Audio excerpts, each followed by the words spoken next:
Alright, what's up YouTube? Alphonse's TeamGradelock here. We're here with Henry, Jason, and Alex. So far we're doing this Cardfight Vanguard channel spotlight for Domino Paris 21. We're going to be going into the meta discussion, but of course beforehand we're going to just answer a few questions with part of our team right here. So we're just going to go around square, say what our favorite deck or build is, how long you've been playing, what brought you to Cardfight Vanguard, and the last question will be what will subscribers expect to see from our channel. So Henry, we'll start with you. What brought you to Cardfight Vanguard? The first thing I brought me to Cardfight Vanguard was the artwork. I was a big fan of the artwork of Royal Paladins and Kicker. So those were the first two clans that came out.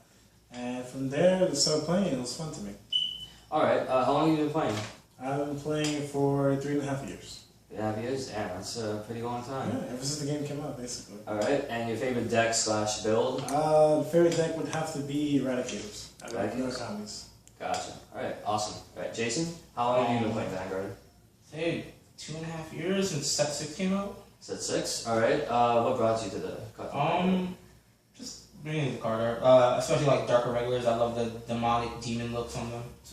Especially like the succubuses. Okay. Alright, what about your favorite deck / build? Favorite deck would be probably Kagero, and it would definitely be the end. The end build? Yeah. Okay. Awesome. Classic. Yeah. Alright. Alex, what about you to Cardfight Vanguard? It all started just because of the anime, because I always watch anime. And when that showed up, it really sparked me because it was like literally one of the few card game animes that actually got officially subbed. That's what made me decide to watch it and made me actually want to play the game.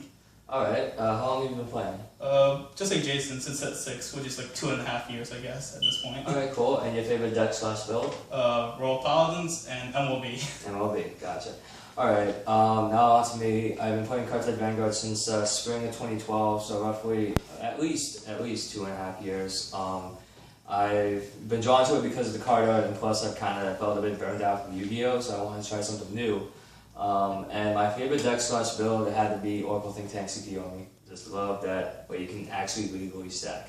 And so the last question that Domino Pairs wanted to ask before we move on to the meta discussion: what will subscribers expect to see from our channel? So the first thing that I can offer is, we have a weekly vlog which is called TeamGradelock or Alphonse Unlocks the Week, where we go over the latest Cardfight Vanguard episode, as well as results from our locals. Any more news that have been actually stirring up as of late, we also like to keep you guys informed on that. And you also have the casual series matches, where kind of show you just the matches between some of the players of the locals. Sometimes just having fun, other times a bit more serious. But those are at least the half that I can provide.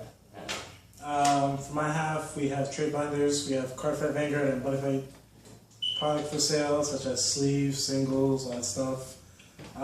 Pretty much we have every available card or item for Butterfight or Cardfight Vanguard. All you gotta do is just PM us, post a message or a comment. We'll respond back to you as soon as possible, and we'll try to make a deal. Alrighty, so now that you at least know TeamGradelock at a glance from part of our team, now let's head into the meta discussion. Now, in terms of the meta discussion, this is going to be post Extra Booster 10, which is the Divas Duet. So this is going to be right before Set 15 will hit. So what we'll do is we'll say our top 3 decks of the meta, at least some of the decks that you seem very popular, at least our locals, that have top consistently. And then the next topic will be the top 3 road decks. And then we'll talk about the future in terms of at least Set 15. So Henry, we'll start with you, at least in the meta as of right now, top 3 decks. As of the meta right now, it would have to be Kageros with Novell. Okay. Then afterwards, Minerva. And after that, I would basically have to say Revengers. They're pretty consistent. I have all of the decks that I've seen out there. Alright. How come you put Genesis at 2 and... Minerva is one of the best break reds currently at the moment because it can restand easily.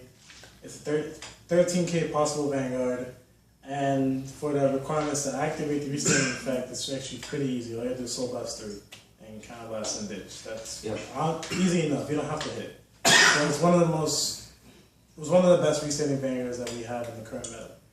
So that's why I say Minerva is pretty up there. Okay. And Novell? Novell, it's a 13k Vanguard, it's a Silent Tom Vanguard, and it has the ability to nuke your opponent's side of the field instead of yours. And with the whole triggers don't work on your turn thing, that's actually pretty good. So mainly if you hit a draw trigger, heal trigger, it's useless, it's pointless. So with that, I've been seeing a bunch of Novell players top consistently playing Cool Dragon, so they can superior run into the grade 3, and then by turn 3, they can buy the grade 4 Novell. Basically, that's my reason why Novell is actually pretty up there. Novell is a pretty good deck, and now that Kano's banned, they're playing the grade 3 Searcher. I've seen a bunch of builds, 12 crits, 4 draws, or no draws, 12 crits and 4 heals. I've been seeing a bunch of decks top consistently with those lineups. Alright, that's pretty good. Alright, Jason, top 3 decks of the meta, you recommend? I would definitely say Novell, because Novell's great for it. Why you gotta copy me? Well, there's one differentiation. Number 2, I would definitely go Chaos Breaker. I still feel like Chaos Breaker, just control-wise, I mean, if your opponent's field is locked, they can't do anything. Their Vanguard is attacking, and you can just no pass it, and then Chaos Breaker just kills the code. Either with Palladium, you either keep the card locked, and they still can't use it, or you just retire them, and then they're just kind of there. Plus, the hand side. I mean, I've seen Chaos Breaker players go from 3 cards to hand to about 7, 8 cards, and after like 1 turn. That'll be me. Yeah, hush. But I mean, it's just dumb. I mean, not dumb, but it's just really good. It's consistent. For one, the cost is easy to do, and you can control your opponent. They're playing your game. They're playing to your rules basically. And then third, I'd probably say Raging Form. Shadow Paladins. You can rush. You can pack a ton of pressure. It's a guess. I mean, it's a guessing game. Either do you have the end? I mean, do you have Raging Form or do you not have Raging Form? And that makes your opponent think about how to guard it, and either they can mess up or they can guard wrong, and then you can kind of just go on for game. Oh, that's what I think. Alright, okay. Alex, Just like Jason, I agree with his list. First would be Novell, second would be Chaos Breaker, and third would be Avengers, because those 3 it's not really like a core 3, but more like a popular 3 that everyone likes to play, because it's always the topping deck. Gotcha. Okay. Yeah, in order for the meta, I guess 3 though, I'll have to put Bermudas there, because I've seen some really very good Bermuda players, like really kind of control, especially in terms of the draw power. I feel that, especially of course with all the mermaids and stuff, people will be all hyped for that. But then when you see especially how the deck can work, it can play very defensive, it can play very offensive as well. Because especially the new break rides with Mirror, as well as some of the rear guards, the way that you can like search for copies of the selected unit, or even just draw cards out of just returning. You add so many cards to hand, of course, yeah, you can deck out, but still, you have a defense that can pretty much survive almost anything. Even if your opponent gets like double triggers in 2 turns straight, you'll still have the hand to guard for, and you have cushion damage in order to rely on that. So just in case you feel you need more cards, that's okay, boom, I can just take an extra damage. So hey, I can do more stuff now. With number 2, I'll probably have to put in Revengers. Yeah, Raging Form is definitely a card I've seen.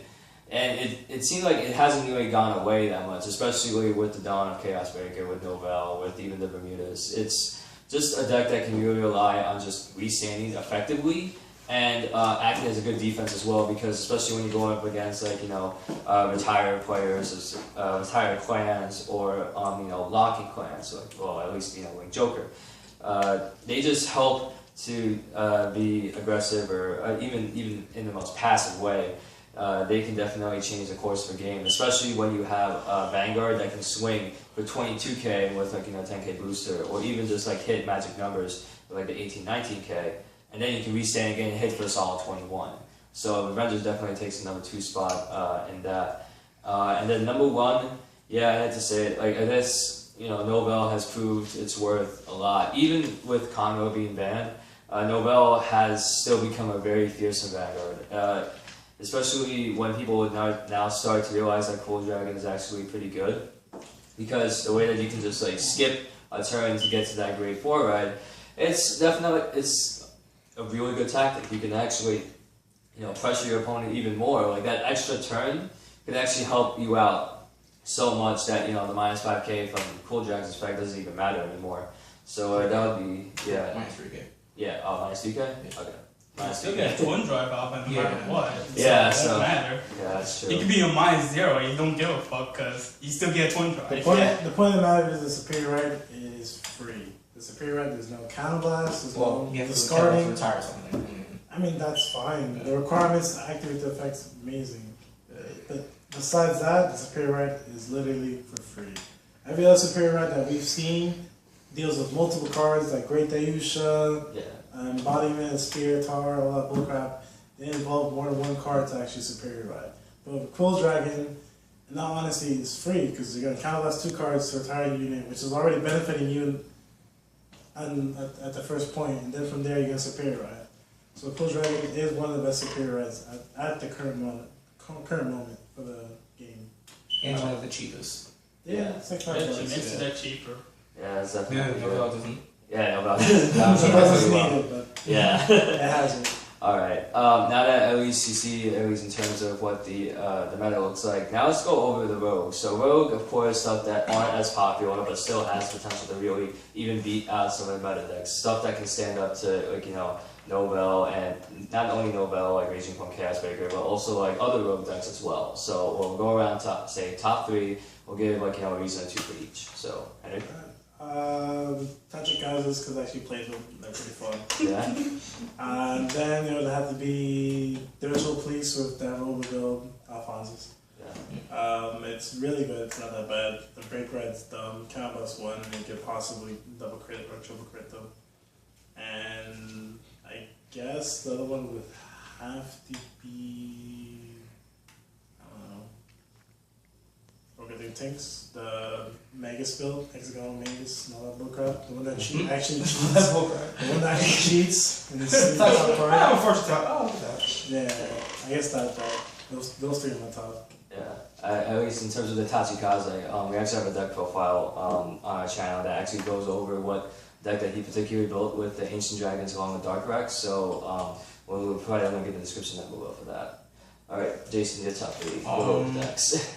Top 3 rogue, I would definitely put Great Nature up as one because our other teammate Ian, he plays Leopold reverse with the break ride, and with the turn he when he break rides with Leopold, he's just hitting these ridiculous numbers, hitting columns, hitting 27. He plays, I think, 8 crit, I believe, or no, 8 stand. So he has columns hitting ridiculous numbers, and he's stands, and he's just hitting stand triggers, and his columns just hitting these dumb numbers, and just drawing all these cards with the break ride skill. I just feel like the effect is just bonkers. Let me hit for 27 and then give me a free draw, and then my cards are gonna get retired and then come back because of Leopold. It's you're basically getting a free draw with these high numbers for free. I think that's really amazing. I also think a really good rogue deck is that a lot of people don't play with. I played against someone playing Amon Reverse. I feel like Amon Reverse, if you play it correctly and you get all the soul charge off, Amon is just scary. When your opponent says 33, 2 crit to your Vanguard, and you're looking at your hand and you're I don't have a perfect guard, or I have no way of guarding 33, and you're at 3 damage, and you just have to take it and hope they don't get a crit. That's very scary. That happened to me, and unfortunately he did get the crit, and he ended up beating me that round. But it was just scary, just not having the hand to really deal with it. So it's a lot of Vanguard pressure? Yeah.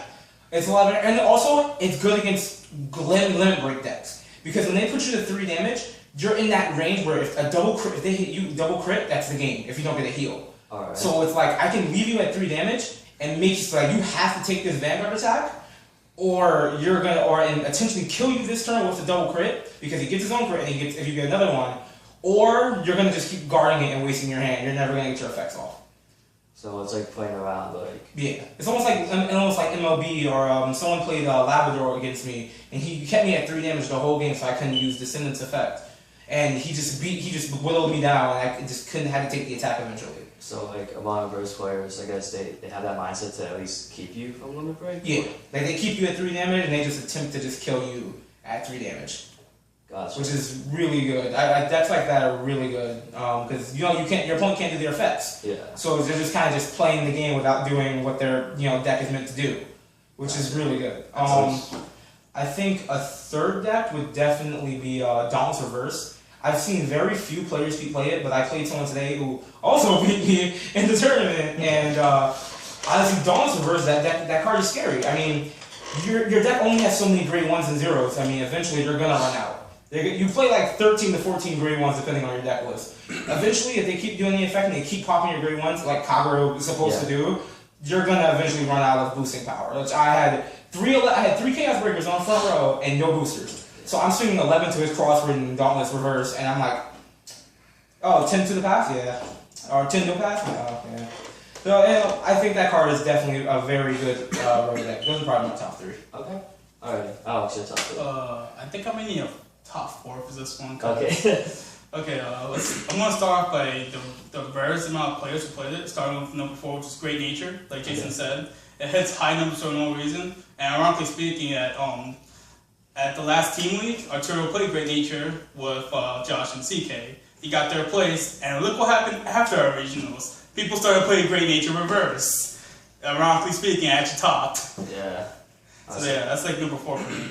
Number 3 will probably have to be Bermuda's, thanks to just the new support in general, in my opinion. Because it's not just people just more focused on the duels, but you don't realize with the other cards. Like I've been like stomped hard by costing model Alk, all because of that insane hand power for no reason. Like I couldn't do jack. It was like face against the wall, bro. Like you can't do anything. Dang. Yeah, that's good. Alright. Number 2 from our spot will probably be Minerva, because no one like Henry says, it is a solid deck, but the problem is that Minerva's too expensive, and that's what makes people not want to play the deck. So, pretty much on the expenses, you think it's like not even matter, you think it's rogue? Like, it feels more rogue, because the thing is that, you gotta think about, rogue, the definition of rogue is that the reason why the person is playing it is because no one else is playing it. That's what makes it a rogue deck. Well, that and because Minerva's either a hit or a don't hit deck. My way of thinking of it is basically a better version of Descendant. But you're trading your crit for another +5. That's your trade. And Crossride.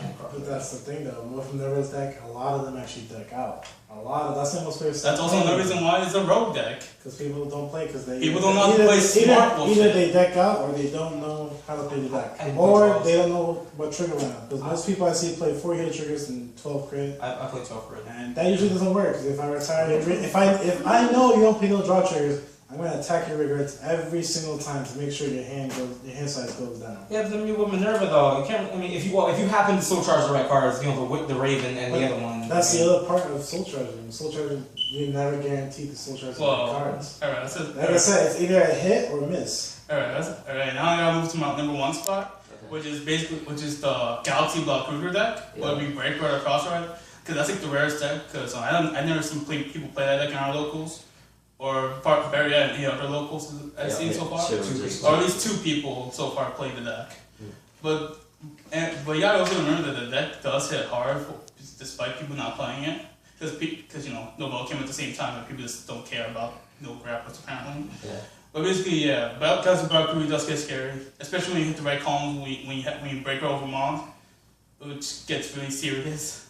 Like you get like a total of 8, it's like over 5 attacks with that card advice during the breaker phase. And if one of those blocks hit, your Vanguard will restand, thus making more problems. Gotcha. It's ridiculous. Because it all involves on hitting your Vanguard, just giving them tunnel vision, just keep aiming straight forward. Gotcha. Okay, I can definitely see why, especially with Great Nature taking the Constellation prize at 4th. In terms of rogue decks, number 3, I'll have to actually put, I would probably put Pale Moon at number 3. Pale Moon in particular hasn't been really popular. Of course, a lot of people, we get like a surge of people playing Lucia Reverse, because thing is though, at least with Pale Moon, unlike other decks that soul charge a lot, like Genesis, like Dark Irregulars, you actually have a bit more of a strategic soul charging with Pale Moon, because at least with the starter, at least the current Silverthorn starter, and other cards as well, you get to soul charge the right cards. So therefore, when you break right or even like just go into Lucia Reverse, you have a wide variety of cards to do so. So you can recover from retired decks, and well, maybe not lock decks, but you can still recover from like if they try and hit your rear guards, because you've been using every turn to kind of like build up that soul with the right cards, and then you can just call them out with Lugia Reverse, or even with the Break Ride, so you can like form columns, or even just more attacks in. So that's my number 3. Number 2, I would actually put Dimension Police D-Robos. Although, yeah, it is a really big gamble of a deck. Although they do have some cards that really help pressure the Vanguard at least even further, from like the grade 2 all the way up to grade 3. Because in terms of just trying to get the most out of your Vanguard attacks, Dimension Police is your best bet. And D-Robos, they explain it like no other. Because especially with the inclusion of Die Barret helps make the deck get even more pressure in terms of if this Vanguard hits, I get to retire a unit, as well as the grade 1, that if you have the Soul Charger to ride it, you get to counterblast 1, and then if the Vanguard attack hits, you get to draw a card. So slowly but surely, you can actually pressure your opponent whenever you attack, that either you might lose a rear guard, or your opponent gets to draw a card, so they might second guess taking the Vanguard hit at both grade 1 and grade 2. And then when you get to Die Kaiser, you end up getting into a big, you get into a second guessing game, whether it's like, okay, how many grade 3s have you gone through, especially with when you can break ride over Die Kaiser himself and get another break ride for next turn if the opponent survives. And then you also have reverse and great Daiusha, where you can like mix and match, saying, all right, do I want the extra crit for 3, or do I want to just minus his power and just make him use up more cards in hand or get guaranteed damage. That's why I think D-Robos would actually be at number 2. Number 1, I'll actually go for Great Nature. Great Nature, in terms of controlling how much power they can get, especially with Binoculous Tiger, the Break Ride, and Leopold Reverse, you can give +4s to columns and help them hit those magic numbers pretty finely. And especially when you put in stands in Great Nature, they can help explain stands more than no other. Because especially if you get Binoculous Tiger out, you can just like keep standing and swinging. So therefore, your opponent has to keep guarding, and it'll be tougher for him or her to even drop like 10k shield, because it's gonna be swinging for like swinging a second time and stuff. So that's why I put Great Nature at number 1 in terms of rogue deck. So now that we actually got at least the rogue decks out, now the final thing will be, at least over the horizon, we see set 15. It's literally just a couple weeks before sneak peek. So I want to get at least your opinion on what the set 15 will do, whether it will change the meta or make somewhat of a splash on it. So Henry, we'll start with you. Let's see, from set 15, what I hope will happen is maybe I might top my first regional. Maybe I might go top 8. I don't know. Maybe. I went 9-1 twice in regionals. I know that it really hurts. Right? And then I guess that makes me one of them. Yeah. But hopefully when set 15 comes out, the meta will change. Glenneos will be out, Megacon will be out, Rebirth is going to be out, Alfred the Monarch's going to be out, and a bunch of support. But definitely the meta's going to change, and I'm probably going to play Gigaros. I'm not going to lie. So like Rebirth, I guess? Yeah, Rebirth. It's pretty well badass. Especially the Break Ride. I know. Yeah, it's like... That Break Ride. Yeah, Break Ride's gonna change some stuff. Alright, so you think that it's gonna be like the biggest impact, just Rebirth? I believe so. It's not much else not so that's pretty good. Oh, I mean, Master Reverse. I almost forgot about that. GG, we forgot about it. Yeah, and Master Reverse. We forgot all that. So that'd be like your top 2. Alrighty, so Jason, what do you think would be, I guess, the top 2 cards or points in that set that would help change or make a splash? Honestly, only because I know like Pale Moon's got Lugia Reverse, which helped. I feel like with the fact that they're getting their own Purple Trend Pieces clone, which helps a lot, and it's a 7k, so you can hit cross rides a bit more easier. Mm-hmm. Also, the Upright Lion, or is it Upright Tiger or Lion? Yeah, that's Lion. Upright Lion like just helps exponentially makes the deck so much better. I feel like the new starter helps the deck control the soul charging a little bit more, considering with the Chipmunk Raccoon on the ball, I don't know, whatever his name is. I mean, you couldn't really have a choice. If you hit 2 triggers, you had to do the trigger. At least with this one, you can go 1, you can get a 0, 1, 2, and a 3, and control the soul charging a bit more compared to that starter. Alright. So I feel like Lugia, like definitely Upright Tiger, Lion, Zima, I don't remember the Trend Piece's clone's name, and Lugia or Venus. I definitely think Venus will make the deck much better, especially with just the many different plays you can do with Upright Lion and the Purple Trapeze clone. Like you can do many very like new original plays with the deck, and I think it's getting much better with it. My second deck would definitely be Mega Colony. I mean, there are very few Mega Colony players. I mean, I played someone a week or two ago, and he was whipping me, and I was like raging for him. Like Mega Colony even now can still deal with meta, even with all the stuns. And I feel like with the whole you're stunned the Vanguard. I mean, with the break ride. I'm getting in there. Yeah, I feel like with the stun. I feel like with the stun, the Vanguard effect, there's like, wow, look at my grade 3s. I don't have, so I can't restand my life. Yeah. Like it just hurts. It's like you can't really do anything unless you retire everything. So. Alright, so you think Pale Mode and Colony. Okay. Alright, Alex? I don't know how to say this, but I guess I have to stick with Glendios, because that deck is actually awkwardly consistent somehow. I'll have no idea how. It's just awkwardly consistent thanks to that new starter they have, Warline Dragon, which lets them ditch reverse units just to get a 1-2, just to get the grade 1s and 2s they need just for the ride, which in my opinion is just really dumb and crazy. Plus they have that awkward shield that basically redirects your attacks to a reverse unit on board, which is also another weird card. The starter world one, so that means like, what, do you have to soul charge it? Or? No, it's literally, it basically works when it's already in soul, that's how it works. Like you it just on Vanguard, it's like the Tsukuyomi right chain. Like you can look up top 5 and get the grade 1. But in this case, you pitch a reverse unit and get any, I think one, depending on where ride you are, a Link Joker unit for that ride turn. It's essentially acts like a right chain in a way. So it's just that you just ditch reverse. Yeah, It helps you cycle out stuff in and out. Wow. That's probably why that's probably what makes the deck consistent. Alright. Plus, Omega locking is pretty much going to be a bit tough to break through unless you're using an anti-lock deck such as Monarch Sanctuary or Scissors. Yeah, Scissors. Alright. Okay, so in Joker, what do you think is gonna be second clan? I actually do want to see Dragula in action because it does sound really interesting.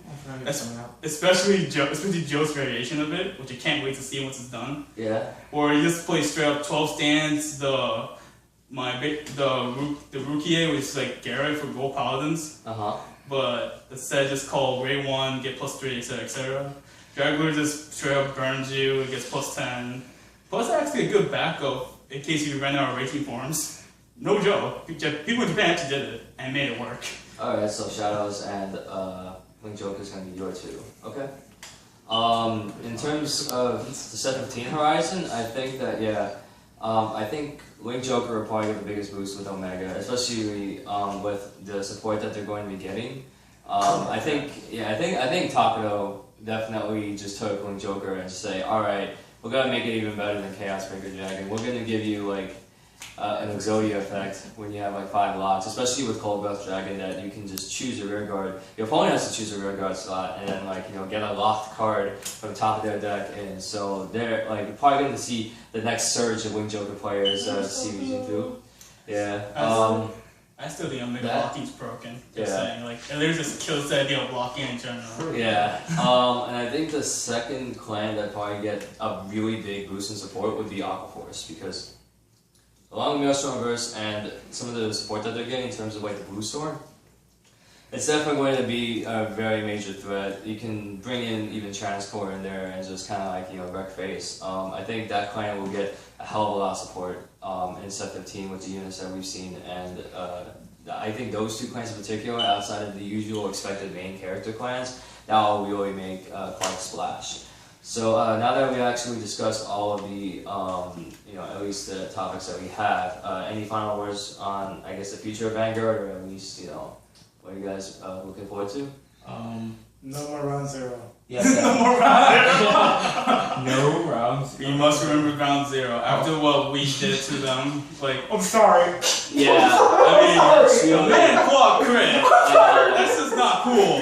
It's really, because a lot of our teams that are locals, they went through round 0, and out of maybe the 5 or 6 teams that actually played, only one of them didn't make it through round 0. But the teams that we faced, some of them actually came from some people came from Washington, some people came from Canada. It was really something that That was you really know. interesting. Yeah, it was an interesting mechanic because they didn't even expect to you know, get that many people that they had to do a round zero, and seeing that, especially with the regionals coming up, that they may do a round zero.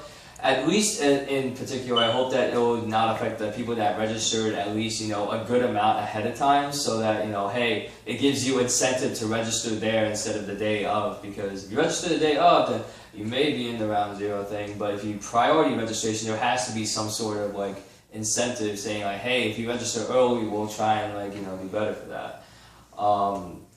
Anything else in terms of the future of Vanguard? Or? Just want to say, let's go Legion. Yeah, They I want Legion already. make the one archetype that I like to really play, but can't because like Musketeer. Okay, let's say Musketeer for Neon Nectar is probably one of my favorite archetypes in the game, or subclans in the game. They get no support until set 16, and I'm so happy. And even the Fighting Collection support compared to set 16 support is so amazing. I cannot wait till set 16 up. Oh, now it's your 9K booster and you're good to go. Yo, shuffle that. Oh, +3. Shuffle, +3. Shuffle, +3. Yes! Yeah, that's I love Musketeer. Alright, so Henry, what about you? Future of Vanguard? He said round 0. Yeah, Okay. round zero and Round 0. always vending. Always vending. Always vending is a policy. So if you guys do see me in Albany, buy stuff off me. Nah, I'm joking. You don't have to. Yeah, we'll be there. But if you need stuff, use your man. Yeah. Don't trust everyone else. Yeah, feel free to just check out our trade value. Yeah. So you want to have a fun game with us? Yeah. Well, say hi. Okay. It's never fun with me though. Yeah, this guy's a jerk. He's a sore loser. I'm just joking. I'm very salty. He really is. Alrighty. Alex, anything in future of Vanguard? I just want my new role. I just want my new role, Paladin Seekers. Seekers? Understand They're, that. they're my true calling. I guess a Screw lot. my gold Paladin wannabe clones of Liberators. I guess a lot of us are looking forward to the Legion format. Limit break format, break ride format. It's been, you know, it's been great. It's been pretty silly, and especially with the strategies of how to prevent limit break, is what Jason brought up. It's you know, it was interesting. But now with the Legion format, I think they're taking it back to square one, where it's like, oh, I don't have to be at 4 damage to go through all of this, they're doing this in kind of a new fun way, and I think Legion's definitely going to help like give a renaissance, especially to throw back of, hey, this is what it was like before Limit Break came out, and we're going to give you like all this stuff. Although that, yeah, there are some Legion units that will have a Limit Break, but still, No, there isn't. it's a crossride. Which one? Isn't it crossride? No, like there's a Crossfire Legion, but it's not. Crossride Legion. Yeah, Big Bang Knuckle. Oh yeah, because there's also another thing. Alright. Big Knuckle. I just brought it. Okay. Okay. I can't Alrighty. remember. Well, of course, that's it for Channel Spy over here. I hope that you enjoyed the video, and Domino, of course, will provide a link to our channel, so feel free to check us out. And that's it from Team GradeLock to you guys. So take care. Later. Peace.